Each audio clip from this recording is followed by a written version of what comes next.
I didn't come to that library looking for anyone. The silence wrapped around me like a worn shawl, dusty and familiar, the kind that settles into your bones after too many nights alone with questions no one else dares ask.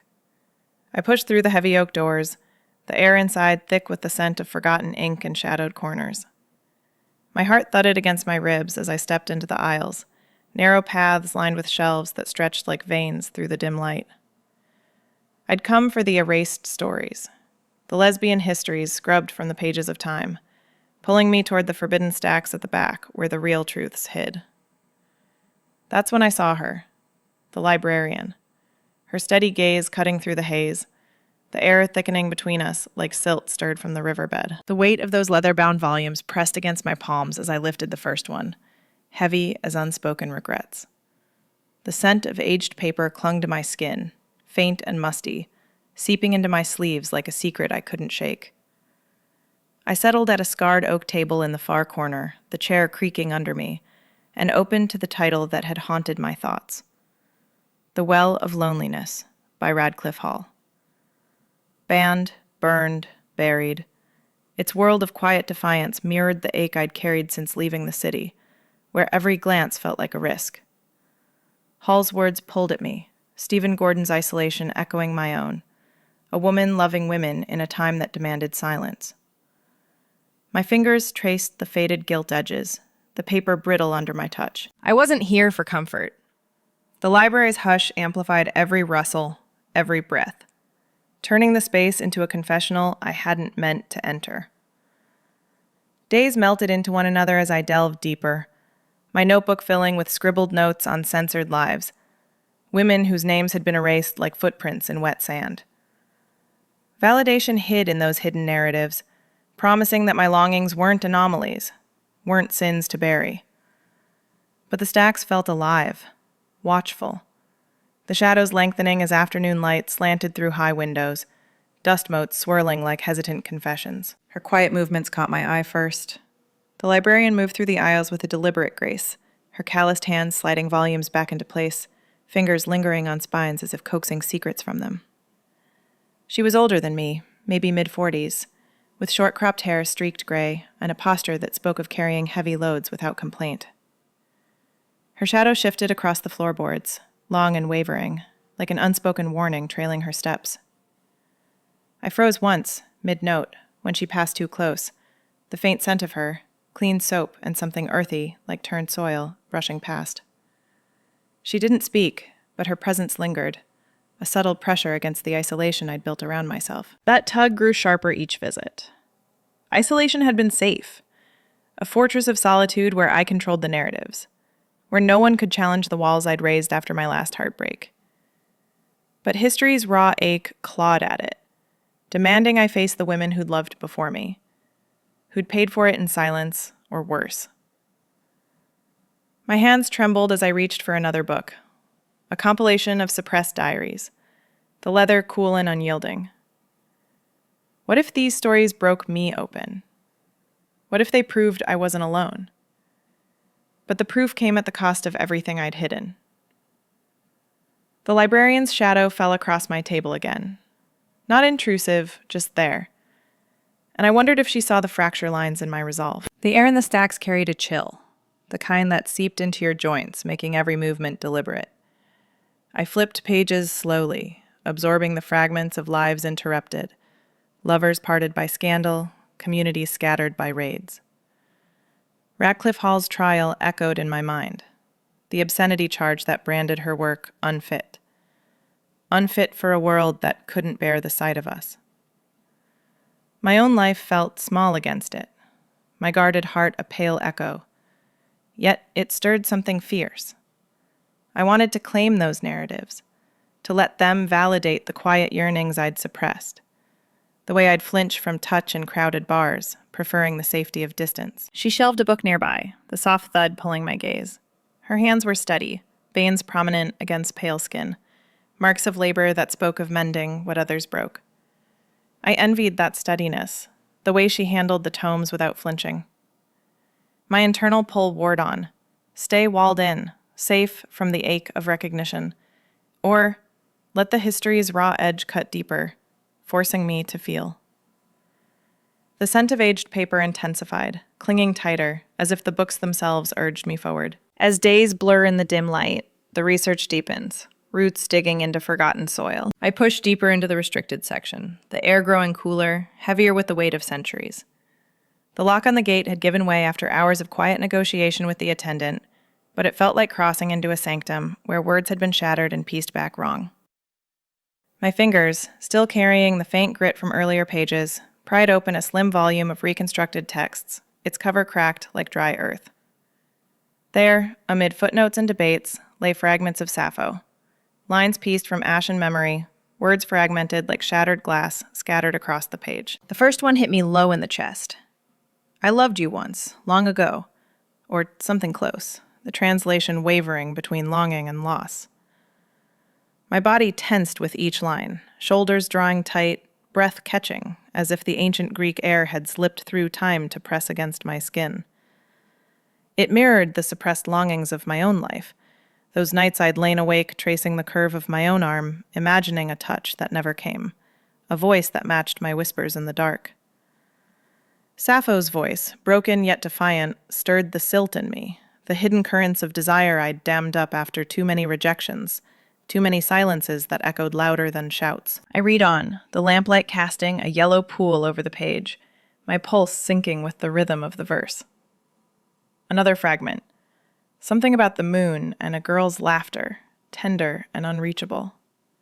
My throat tightened, the words pulling at the threads of my solitude, unraveling the neat stitches I'd sewn around my heart. In the city, I'd hidden my glances, my hopes, behind polite nods and hurried exits from gatherings where eyes met but never held. Here, in this hush, Sappho's echoes felt like permission, a faint glow against the chill of isolation that had become my default. Her footsteps came then, a soft thud on the worn boards, pulling me from the page like a hand on my shoulder. The librarian passed nearby, her shadow flickering across the text, brief, but enough to make the fragments blur for a second.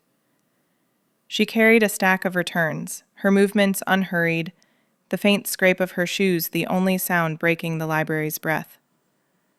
I didn't look up, but I felt the shift in the air, cooler where she'd been, warmer in her wake, like the earth after rain. She paused at the end of the aisle, adjusting a shelf, the quiet stretch of her arms drawing my eye despite myself.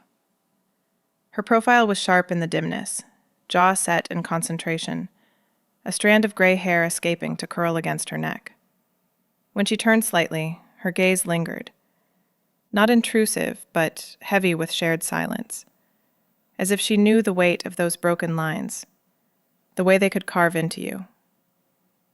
It wasn't judgment, it was recognition, the kind that settled in your bones, making the space between us feel less empty, more charged. I lowered my eyes back to Sappho, but the words swam now, infused with that unspoken pull. Could these ancient echoes rewrite my personal solitude? The fragments spoke of love that burned bright and brief, of women who loved without apology until the world demanded they forget. My own life felt like a pale shadow, years of archiving emotions in journals no one would read, of flinching from connection because the risk mirrored those old erasures.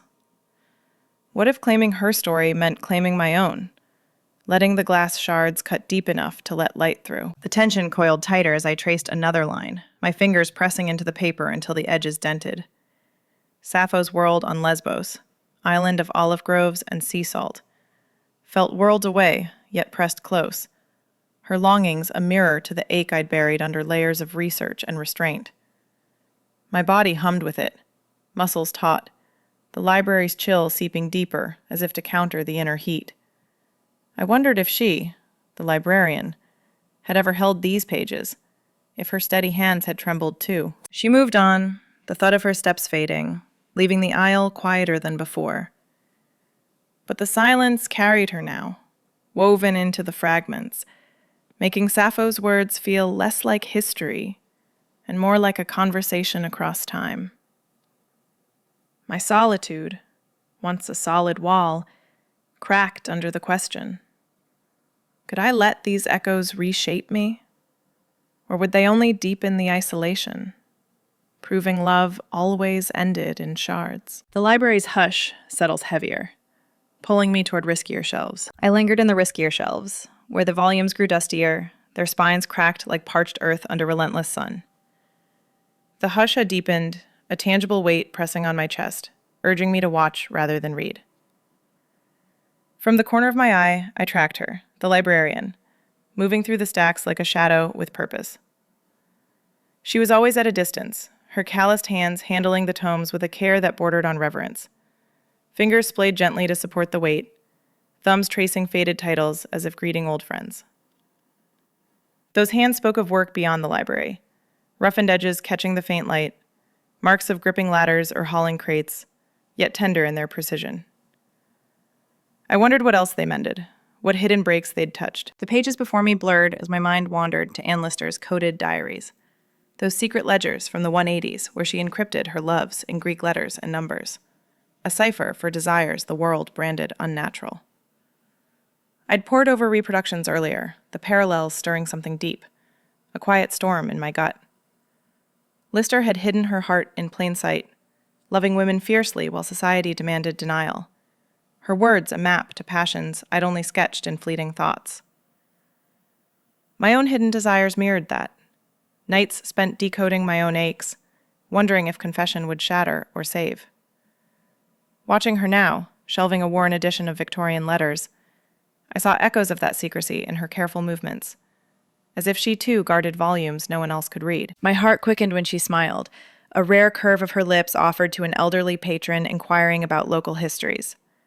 The expression softened her features, lines around her eyes crinkling like river bends worn smooth, envy twisting sharp in my chest.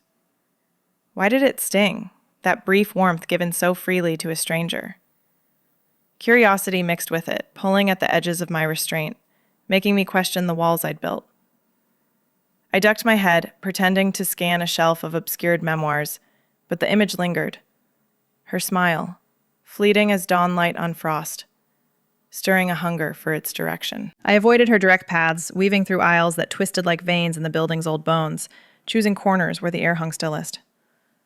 Yet our routes converged in the narrowest passages, shoulders nearly brushing as she turned a bend, the faint warmth of her body cutting through the chill. Breath synced in those moments, mine shallow and held, hers steady as the tick of a distant clock, the rhythm pulling me closer, despite the risk. Once, reaching for the same low shelf, our knuckles grazed, rough against smooth, a spark that jolted up my arm, leaving the skin tingling long after she murmured an apology and stepped back. The contact echoed Lister's hidden touches, coded intimacies that promised more, but delivered only fragments. Her awareness grew, subtle as silt shifting under a slow current, the kind that reshapes the riverbed without a ripple on the surface. She'd pause at the end of my aisle, adjusting a book out of order, her gaze sweeping the space without landing. Yet I felt it settle on me like dew. It wasn't pursuit, it was presence, heavy and knowing, as if she sensed the pull I fought, the way my observations had turned from casual to compulsive. My pulse thrummed in response, the library's silence amplifying the unspoken, turning every creak of floorboard into a question. Did she see the parallels in me? The coded longings I traced in notes, much like Lister's diaries? Envy faded into something warmer. Curiosity blooming like grit under a stone, insistent and unyielding. The stacks felt smaller now, the shadows playing tricks, drawing her form into sharper relief against the shelves. I watched her climb a short ladder to replace a high volume, her flannel shirt sleeves rolled to elbows, exposing forearms corded with quiet strength.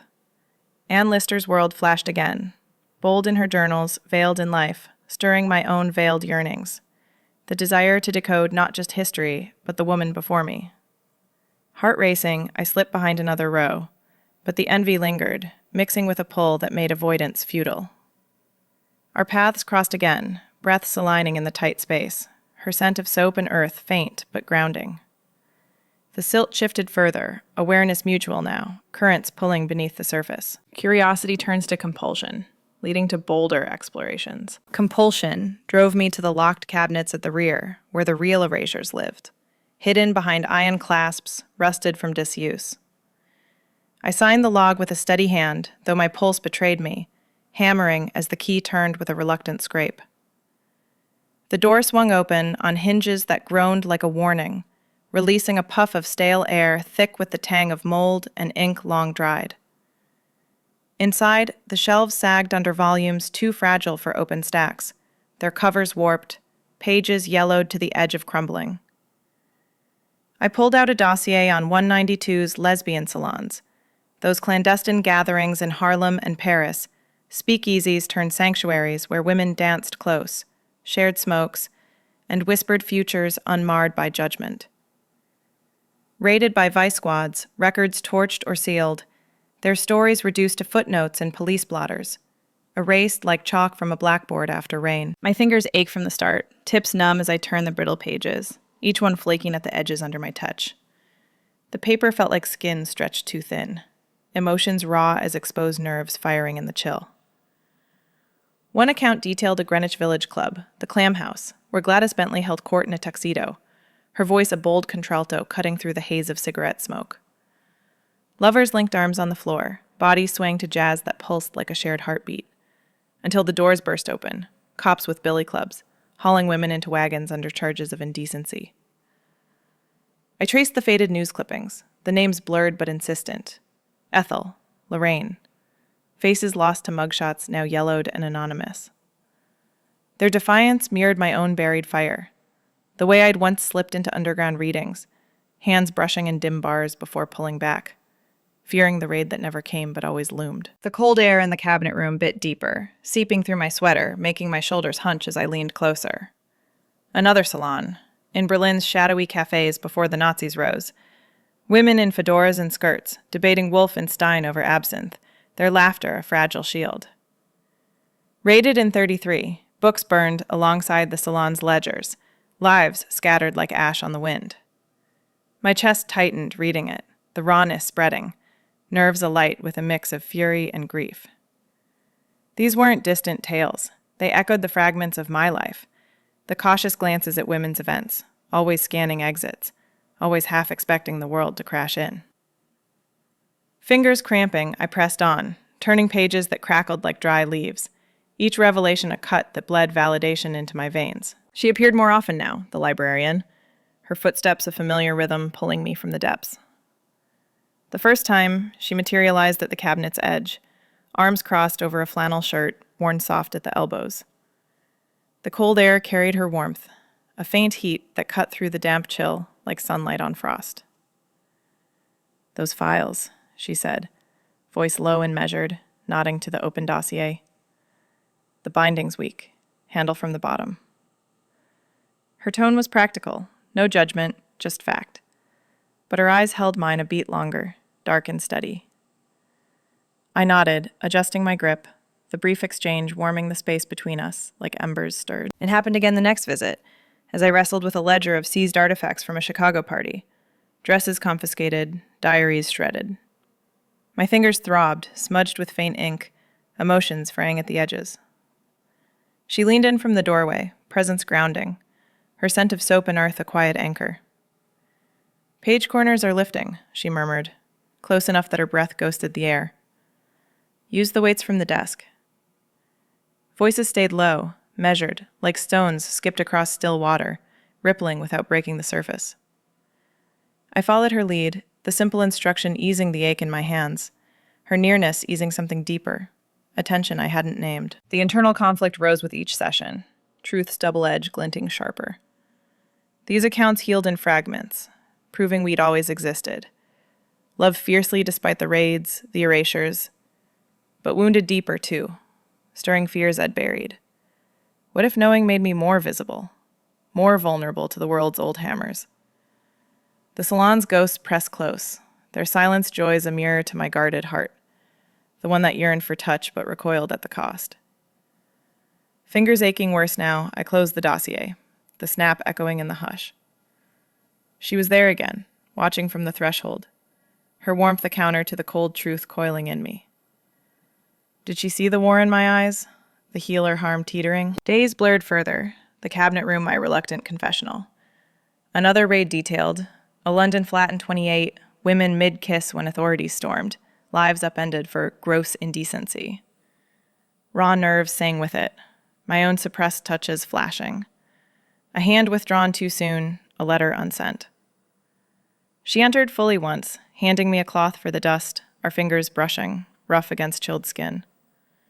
Careful with the spine, she said softly, voice a low anchor.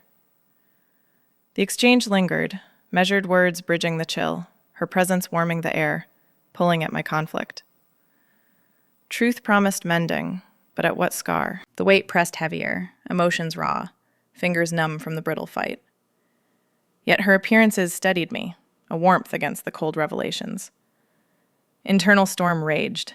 Heal through history's scars, or let the wounds reopen, deeper than isolation's quiet cut. The air between us thickens, drawing us into quieter corners. The quieter corners of the library became our unspoken territory. Alcoves where the shelves curved like protective arms, muffling the distant hum of turning pages. I found myself lingering there during late afternoons, the light fading to a bruised purple through the clear story windows, casting long shadows that pooled at our feet. One such day, I knelt to retrieve a fallen monograph on interwar intimacies, its cover splayed open like a wounded bird. She was there, crouched nearby, reshelving a companion volume on the same era. Our hands met over the shared book, fingers brushing the same frayed edge, and I looked up. Her eyes held mine, dark pools flecked with amber in the dimness, faint recognition flickering like a match struck in the gloom. It wasn't surprise. It was the quiet acknowledgement of paths converging. Two women drawn to the same buried truths. We straightened slowly, the book between us a fragile bridge. That one's prone to splitting, she said, her voice steady like riverstone, smooth and unyielding undercurrent. I nodded, passing it to her, watching as she examined the spine with practiced care. The conversation unfolded in fragments, low murmurs about preservation techniques, how to mend tears with rice paper and wheat paste, the slow adhesion that bound without erasing the scars. Her explanations were precise, hands demonstrating on the air, calluses catching the faint light as she mimed the press's gentle clamp. I leaned closer, inhaling the faint earthiness of her skin, the way her words grounded the abstract, turning technique into touch. You have to respect the original fold, she added, eyes meeting mine again, the recognition deepening, as if she saw not just the book, but the folds in me, the hidden creases of longing. The silence shifted then, subtle as silt settling after a stir. No longer empty, it filled with possibility, humming with the unsaid, the weight of shared volumes, the echo of women's lives we'd both traced in ink and dust. We stood there longer than needed, the book forgotten on the shelf, our breaths sinking in the confined space. Her proximity pulled at me, a quiet current against the guarded walls I'd fortified with solitude and study. My body responded despite itself, skin prickling under my sweater, a warmth blooming low in my chest, insistent as roots seeking light through stone. I wanted to step back, to reclaim the distance that kept me safe, but the pull held, her steady gaze anchoring me in place. Later that week, in another corner shrouded by towering stacks, we spoke of Vita Sackville West's gardens.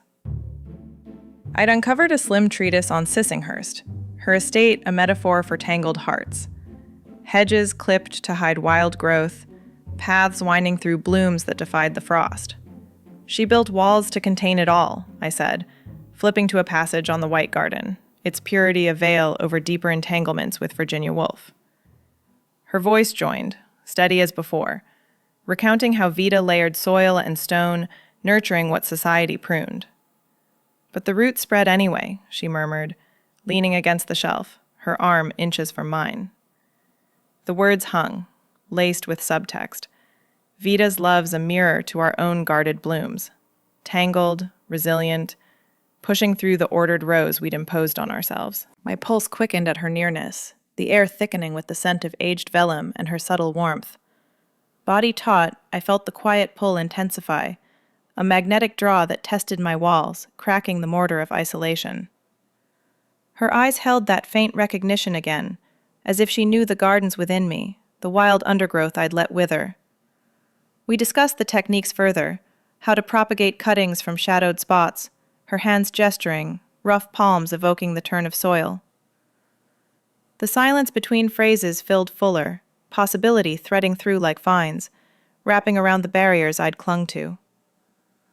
Proximity stirred something deeper, a heat uncoiling in my limbs, urging me toward her certainty even as fear whispered retreat. Those moments accumulated, subtle connections weaving through the hush. Another glance over a shared volume on suppressed presses, her recognition warmer now, eyes softening like earth after rain. Preservation talk turned personal, her voice a steady anchor as she described mending war-torn bindings, parallels to hearts scarred by erasure. The silence brimmed, no longer void but vibrant, alive with what might grow. Vita's gardens echoed in my mind, tangled hearts blooming despite the shears, and my body leaned instinctively, the pull against my walls a quiet insistence, proximity a promise I wasn't ready to refuse. One evening, the research uncovers a sharper edge, demanding confrontation. One evening, as the library's clocks ticked toward closing, I slipped back into the cabinet room, the air stale and unyielding, like breath held too long.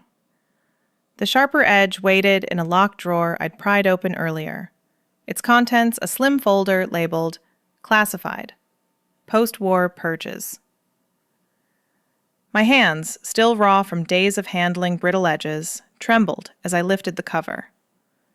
There it was, the Lavender Scare, the shadow war on queer lives in the 1950s, when McCarthy's hunters turned inward, rooting out suspected homosexuals from government jobs, military ranks, even libraries like this one. Names spilled across the pages. Women fired without cause, blacklisted for whispers of affection. Lives silenced forever under loyalty oaths that demanded denial of their own hearts. I scanned the first report, a typed memo from 1953, detailing interrogations at the State Department. Women like Alice, a translator whose letters to a female colleague were deemed deviant, her career shattered, her name scrubbed from records.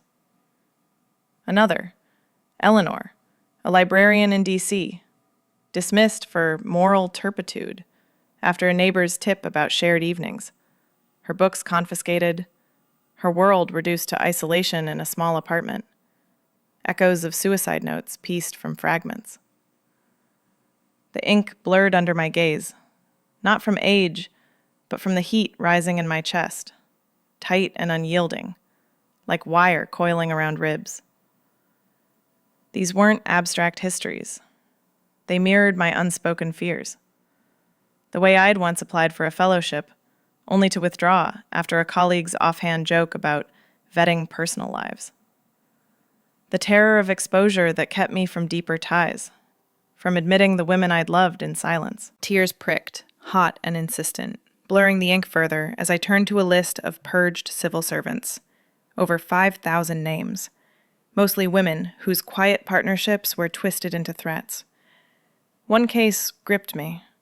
A pair in San Francisco, teachers who'd built a life in the shadows, raided in 52, separated, one committed, the other vanishing into obscurity.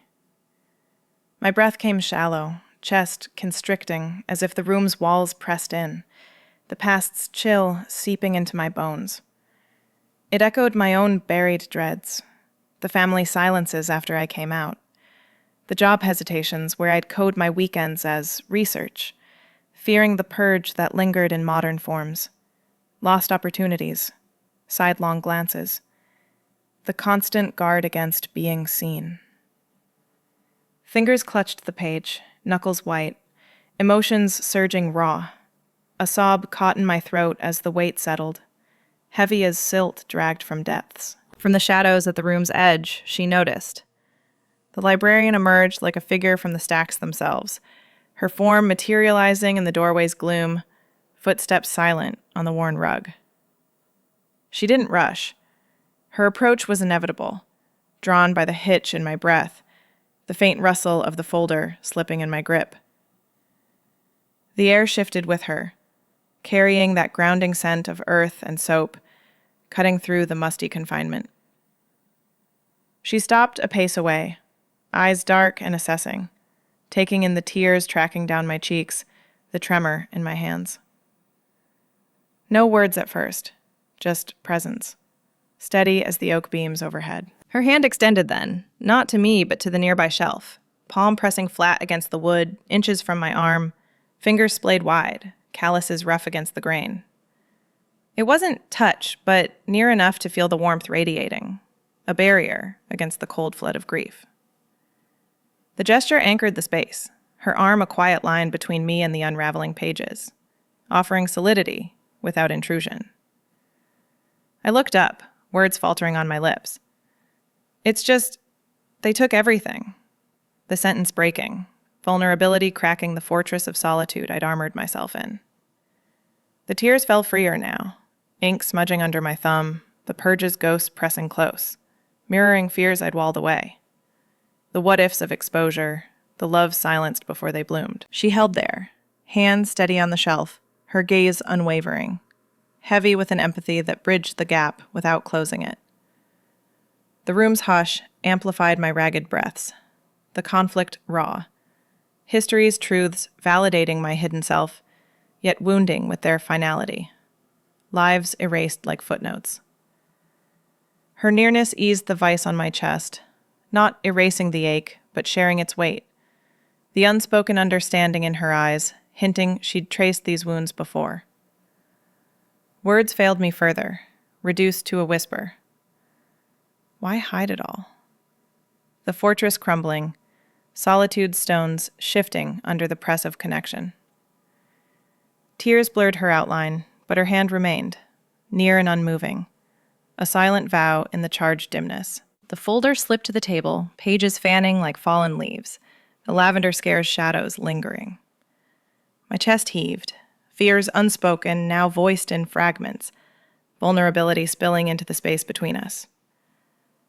She didn't pull away, her steady presence a counter to the purge's void, hand on the shelf, a tether, pulling me from isolation's edge. In that charged moment, she acts, pulling me from the edge. She moved then, swift but gentle, her hand leaving the shelf to wrap around my wrist. Fingers firm yet careful, like handling a fragile binding. The touch sent a jolt through me, warm against my chilled skin, pulling me from the table without a word. I stumbled after her, tears still wet on my cheeks, the folder's pages rustling forgotten behind us. She led me through a side door I hadn't noticed, a narrow passage between towering stacks, the air cooler here, thicker with the scent of undisturbed dust and old varnish. The space was tight, barely wide enough for two, shelves pressing in on both sides like the walls of a confessional, book spines silent witnesses to our intrusion. Her body became the barrier against the world, turning to face me as she released my wrist, her frame blocking the dim light from the main room. Broad shoulders filled the gap, her flannel shirt brushing my arm, the heat of her radiating in the confined dark. I could feel the steady rise and fall of her chest, inches from mine, the faint earthiness of her skin mingling with the musty air. My back pressed against the opposite shelf, volumes digging into my spine, grounding me in the moment's rawness. She was close. Too close for the library's rules, for my guarded heart. Her presence a shield from the purge's ghosts still echoing in my head. Yet it trapped me too, the narrowness amplifying every breath, every unspoken fear. "You need to forget everything you read," she whispered, her voice rough with protective fear, low and gravelly, scraping against the silence like flint on stone. The words hung between us, not a command, but a plea. Her eyes locking on mine in the gloom, dark and urgent. I froze, the warmth of her proximity clashing with the chill of her warning, my pulse thudding loud in my ears. Forget? After the names, the raids, the lives shredded like paper? My lips parted, a protest rising. How can I?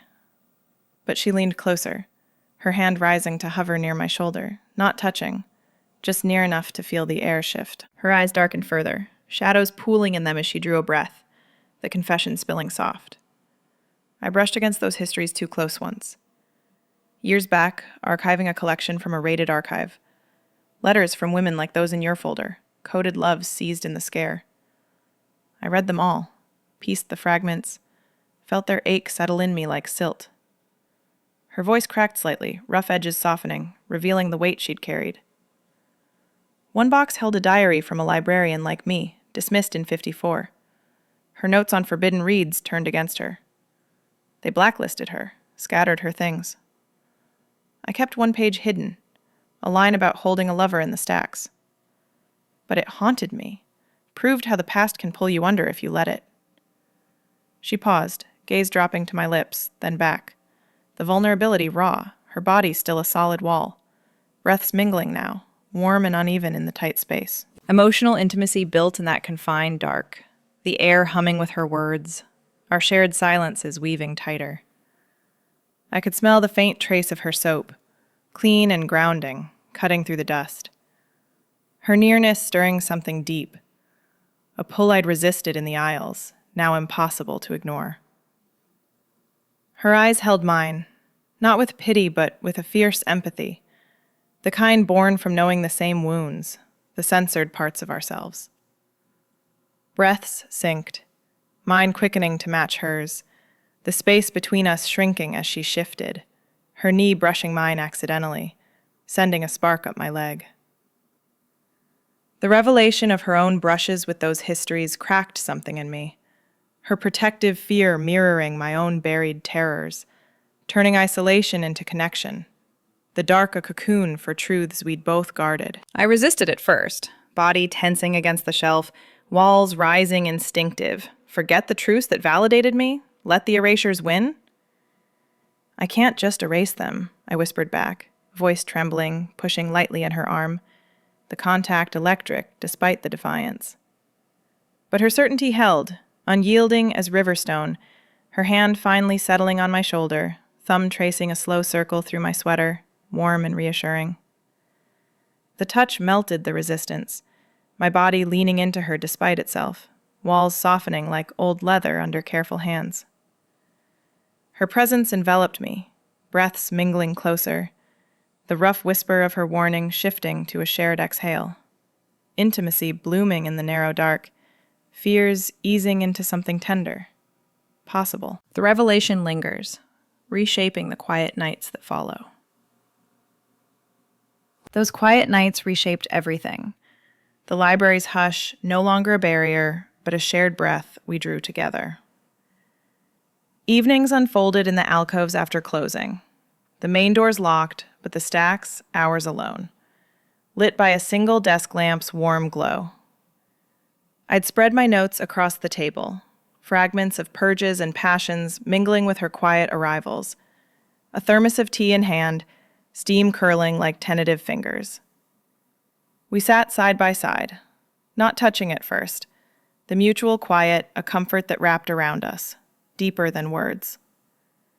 Her stories wove in slowly, threads pulled from her own archive of losses, nights she'd spent decoding family letters, hints of aunts who loved women in code, their echoes mirroring the raids I'd uncovered. My research spilled out in response, the lavender scare's shadows lightened by her nods, her voice low as she added details from forgotten indexes, our narratives braiding without force. The silence between tales held us, full and unhurried, the air carrying the faint rustle of pages and the earthy trace of her skin. One night, as I described a purged teacher's final letter, her hand found mine over an open book, fingers interlacing with mine on the vellum, rough calluses against my smoother palm. The touch was slow, deliberate, warmth spreading like dawn light filtering through cracks blinds, seeping into my veins, easing the chill I'd carried from the histories. It wasn't urgent. It lingered, her thumb tracing the edge of my knuckle, grounding the ache of those silenced lives. I didn't pull away, the contact a quiet affirmation, her steady pulse syncing with mine, turning the quiet into something alive, pulsing with possibility. We turned to Elsa Gidlow then, her bold publications a beacon in the dimness. I'd pulled a worn copy of On the Trail of the Feminines from the restricted shelf, its pages dog-eared from her touch years before. She published in 28, open about loving women when the world was purging shadows, I said, voice soft, flipping to a poem where Gidlow claimed her desires like reclaimed land. Her hand stayed over mine, warmth steady as she leaned in, eyes reflecting the lamp's flicker. Gidlow's ranch in California became a haven, she murmured, her breath warm on my ear. Women gathering under olive trees, writing without erasure. I found her letters once, hidden in a donor's trunk, raw, unapologetic, strength in every line. We read aloud in turns, her voice gravelly on the verses of tangled limbs and unashamed nights, mine lighter on the calls for visibility. The shared echoes built between us, Gidlow's boldness a mirror to our whispers, finding strength in the way her words bridged our gaps. My research's grief met her protective tales, validating the loves we'd both guarded. Fear eased in her presence, the knot in my chest loosening like silt settling after a storm. Where the purges had tightened my throat, her empathy bridged the unspoken, her gaze holding mine without demand, understanding the terror of erasure without needing me to name it. She'd share a glance across the table, eyes soft with the weight of her own brushes, and the shadows receded, replaced by a quiet trust. No more flinching from touch. Her hand would rest on my arm as we closed the book, warmth chasing the cold remnants of those raids, her nearness a balm that soothed the raw edges. The mutual quiet deepened our bond, stories weaving tighter, Gidlow's echoes resonating in the space we'd carved. Two women reclaiming narratives in the hush, fears dissolving into shared resolve. I realized it one evening, as her fingers lingered on mine after a passage on Gidlow's defiant press. Her protection, that rough warning behind the shelves, wasn't to bury the past, but to offer space to grow beyond its grip. She'd pulled me from the edge not to forget, but to breathe beside her, letting truth settle without drowning. The warmth spread further, dawn-like, illuminating the fortress I'd built, showing its doors ajar. In her empathy, the gaps bridged. Fear faded to a faint hum, replaced by the steady rhythm of us. Research and stories entwined, growing in the library's enduring hush. As truths settle, a choice emerges in the library's enduring hush. The choice hung in the library's enduring hush, a fork in the shadowed path where history's pain met the present's tender pull. Nights in the alcoves had woven us closer, her stories and my research a tapestry of silences broken and mended. But now the threads demanded decision. I sat at our table one evening, the lamp's glow casting amber over scattered notes, Gidlow's poems beside purged lists, her hand resting near mine on the wood, warm and unmoving. The pain of those erasures clawed still, a raw undercurrent reminding me of lives bound by fear, silence before they could root. Yet her presence pulled counter, gentle as silt yielding to current, offering a tenderness that didn't erase but eased, her quiet gaze urging me to weigh the balance without rush. I traced the edge of a page, fingers lingering where ink had faded, the weight of the past pressing like cold stone against my chest. History's truths had validated me, proving the longings I'd guarded weren't solitary fractures but echoes across time. Women, loving in salons raided, diaries coded, purges that scattered families like dust and wind. But that knowledge bound, too, tethering me to wounds not my own yet felt in every guarded glance, every withheld touch in my life. The pain healed in fragments, yes, stitching isolation's tears, but it risked chaining me to grief's cycle, letting old fears dictate the now. Her fingers shifted then, brushing mine lightly, a spark that grounded the storm. Her eyes meeting mine with that steady assurance, dark and unhurried, like roots anchoring soil against flood. No rush in her, just depth. A rooted connection grown from shared hushes, her protective whispers behind the shelves evolving into this quiet harbor. She'd lean in during our evenings, voice low as she described mending a binding from a 50s archive, parallels to hearts scarred by loyalty oaths, her empathy a bridge that didn't demand I forget, but choose. Carry the past as archive, not anchor. My pulse steadied under her touch, the tender pull winning ground, her warmth seeping through the chill of old raids, reminding me connection could bloom without repeating erasures. I wanted that, her certainty as soil for my guarded blooms, the present's possibility over history's unyielding grip. What if I hold it all? I murmured, voice barely breaking the hush, her nod slow, affirming. Her hand covering mine fully now, calluses rough against my skin, a vow in the pressure. The decision settled then, clear as dawnlight piercing high windows. Archive the past, without letting it bind the future. I'd document the purges, the salons, Gidlow's defiances. Not to drown in their shadows, but to light paths forward. Sharing fragments and essays, perhaps a quiet talk at a women's circle, turning pain into communal strength. No more solitude's fortress, I'd let her in. Let us grow beyond the stack's confines. Her rooted presence the counterweight to history's pull. Fear lingered, a faint hum like distant thunder. But her assurance anchored it, deep and unyielding, promising space for what we'd nurture together. Touches no longer coded, love's no longer rated. We rose together that night, moving into the stacks for our final shared moment. The air thick with the scent of vellum and possibility. She led me to the narrow aisle where she'd pulled me before, shelves pressing close like old friends. Her hand found mine again, linking fingers briefly, hopeful warmth spreading from palm to palm, her thumb tracing a slow arc over my knuckles. In that touch, everything balanced. The pain archived, the pull embraced. Our breaths sinking in the dimness, eyes holding promises of mornings beyond the hush. I leaned in, forehead brushing hers. The connection rooted now, tender and real. I emerged changed from those stacks, carrying both knowledge and newfound warmth. The library's silence no longer a cage, but a threshold crossed. Her pull lingered in my step, history's weight lighter, shared. The door to the archives closes softly behind us, her hand lingering on mine a moment longer, warm and certain. If this pull of hidden truths and quiet love resonates, subscribe for more stories like these. Share in comments. What forgotten story calls to you?